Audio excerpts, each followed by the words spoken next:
Hey everyone, I'm here.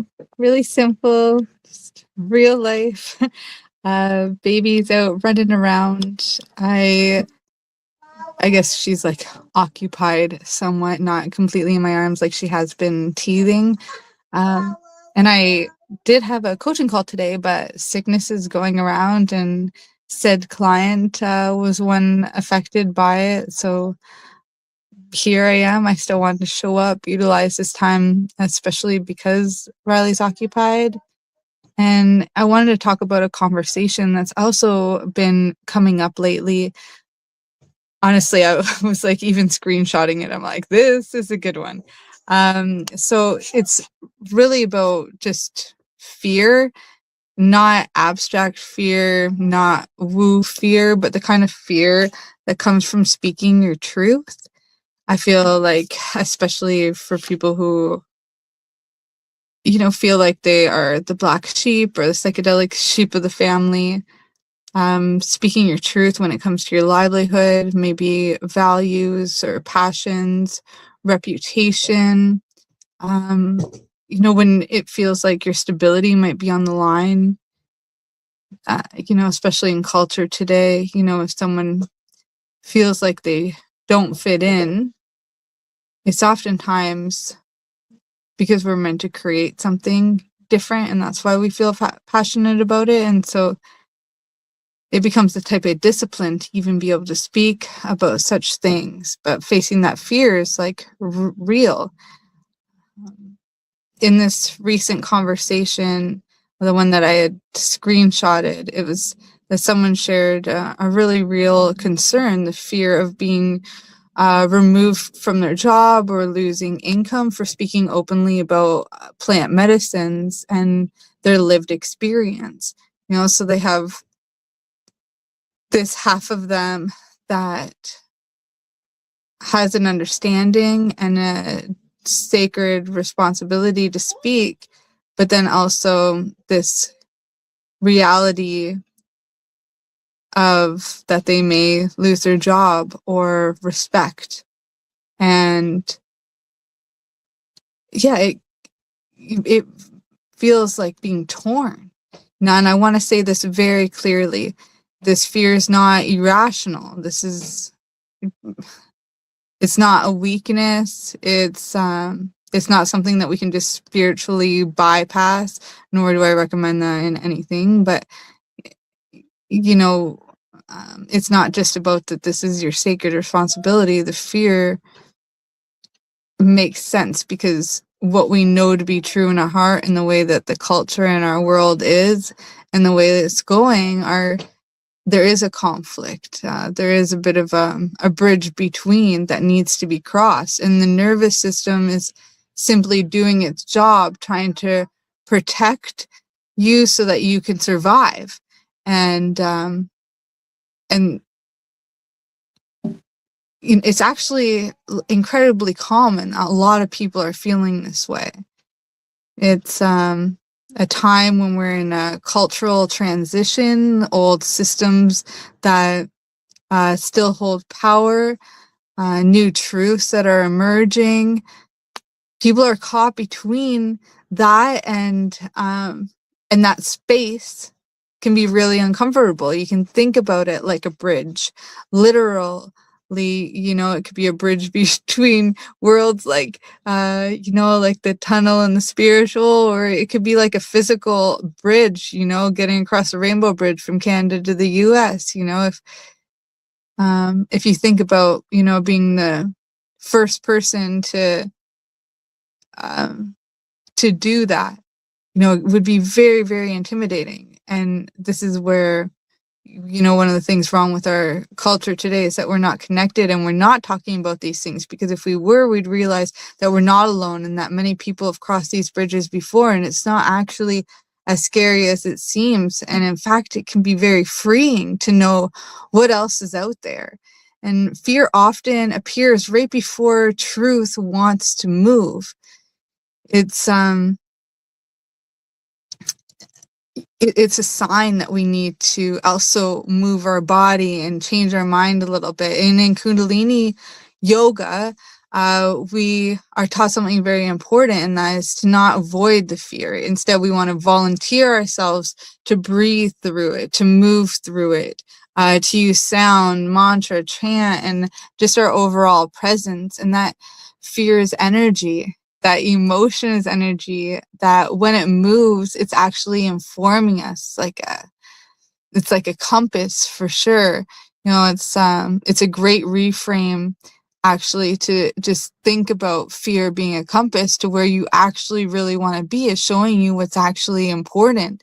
And if it's showing up, it means that it matters, that thing matters. So it's about feeling the fear and doing it anyway. And it's something that psychedelics and entheogens teach very clearly as well. When fear shows up in ceremony or expanded states of consciousness, or meditation, or like we're face to face with it in our own life, it's not there to stop us. It's meant to be felt, to be respected, to be integrated. Terence McKenna said that courage is like throwing yourself into the abyss just to realize it's a feather bed. And he said we're rewarded for the courage. He said also, psychedelics don't remove the fear. They teach us how to sit with it without letting it run the story, much like meditation. The real work is learning how to do that in everyday life. And one of the reasons why fear is so heavy is because often we're carrying expectations of safety, of approval, of an outcome, and truth doesn't move on timelines or have any guarantees. And it becomes, again, that sacred responsibility, that Toltec path to freedom, to meet fear honestly without demanding any kind of certainty from life. It's, that faith over fear. It doesn't mean take reckless action. It means that you have a conscious choice, and it's a reminder to be present and make choices that are, for the best of all concerned, that feel good in your heart. There's a poem by Rumi too that I can talk about here, and it's that life is a guest house. I'm not going to share word for word because I'm not as poetic as he is, but I do think it's a great idea to look it up, because it can help in a lot of different areas of life, and it captures this whole thing very perfectly. Essentially fear, grief, ego, pride, they arrive as our guests. So does depression and meanness and the madness, and we don't have to obey any of it. Meditation teaches us that we don't have to exile them. Instead, we welcome them like as if they're guests in our guest house, and we listen, and then we choose. If we're feeling fear about speaking, about being seen, which is very human, about stepping into our truth, especially, working with psychedelics and opening up to these deeper truths, or, just sometimes it's not psychedelics, it's life experience, something just shows up in our face, and it's just, I guess I want you to know that you're not alone, that especially around this work, there's a lot of people that are feeling this, and fear does not mean stop. It means just slow down, get support, listen deeply to your environment, to the feedback you're getting from life, to your body, what's your nervous system telling you, instead of the other people, or instead of that fear. You do want to, feel it and free it, but you definitely don't want to let it like fester, and you don't want to project it onto anybody else. There's no need to get mad at people if they're projecting their fears. You don't need to turn that into anger. Instead, you just alchemize what they're throwing at you, because your loved ones are always going to see you as they see you. They're never going to see you as, or what their potential is of you. They're not going to see you always objectively as to who you are, and or accept changes. So sometimes there is projections of fear or anger, sadness, or grief on that line, and so we want to honor that and alchemize it, not project back.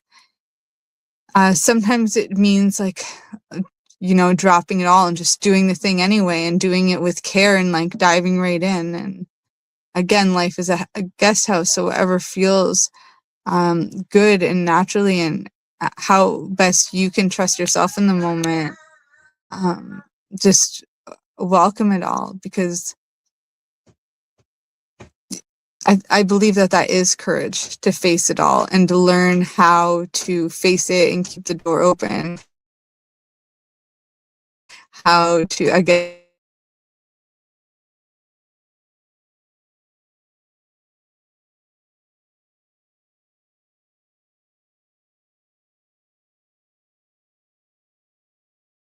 just want to open, and courage is that ability to open back up after heartbreak, to open back up even if someone projects their fears on you, to open back up even if you're have these automatic negative thoughts, these ants running around in your head.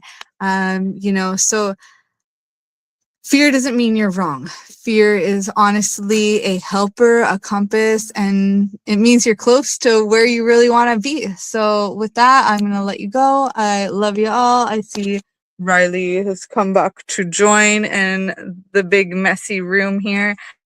I'm going to go do some mom things.